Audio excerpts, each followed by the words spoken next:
Welcome back. You're watching Beef TV. Well, Prime Minister Anthony Albanese, he's touched down in Rockhampton. Arlie Felton-Taylor is our reporter. She is across the details. Arles, he's not the only one here. Absolutely not, Andrea Crothers. In fact, we just had Queensland's Transport Minister pop into this very booth. Would you believe it? He's an alumni of the school I'm about to talk to you to. But yes, indeed, the Prime Minister, Anthony Albanese, touched down last night.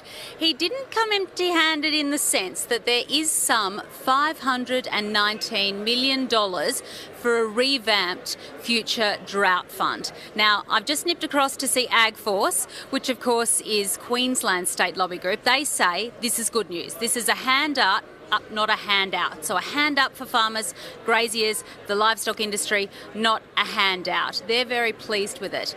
We've also seen the opposition leader Peter Dutton around the grounds, and it remains to be seen that question of whether or not there are monies for Beef Australia 2027. We know the state government has committed $4.5 million, so that's a done deal, but we'll be wandering around and finding out whether or not this event is sponsored into the future.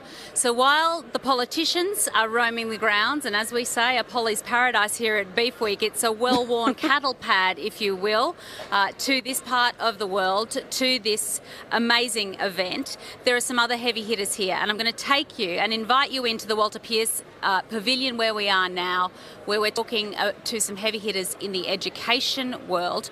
Toowoomba Grammar School, based in Toowoomba, is one of the biggest boarding schools in Australia. Nick Byron is in charge of boarding there. Nick, it's a lot of boarders. Just how many boarders? We've got over 290 boarders, so 1 in 3 of our boys in senior school, they're a boarder. So, yeah, it's a great boarding community. And what do you offer kids? Look, we offer a great all-round education there where the boys can really excel in the classroom, but also have got some great opportunities outside of the classroom to develop their character.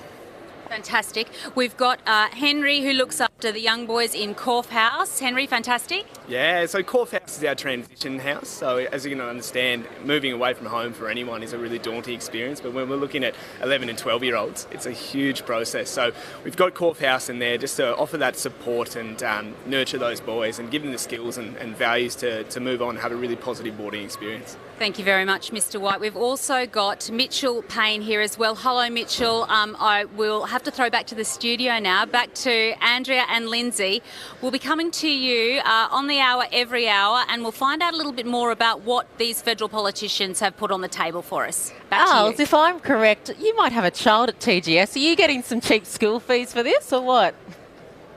Heavens to Betsy, no. I will admit, indeed, being a staff member at the Toowoomba Grammar School, and not yet. My child is not yet a student there, but we live in hope, Andrew Crothers. We live in hope. Well, what's life look like for a young livestock auctioneer based here in the beef capital of Australia? He's fresh from the catwalk just